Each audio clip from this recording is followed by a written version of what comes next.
రాజ్యాంగం పట్ల నిజమైన విశ్వాసం విధేయత చూపుతానని భారతదేశ సార్వభౌమాధికారాన్ని సమగ్రతను కాపాడుతానని ఆంధ్రప్రదేశ్ రాష్ట్ర ముఖ్యమంత్రిగా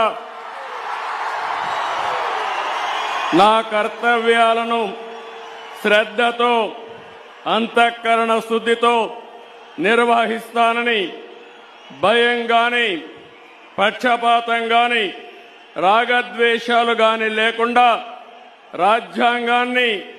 శాసనాలను అనుసరించి ప్రజలందరికీ న్యాయం చేకూరుస్తానని దైవ సాక్షిగా ప్రమాణం చేస్తున్నాను. నేను నారా చంద్రబాబు నాయుడు అనే నేను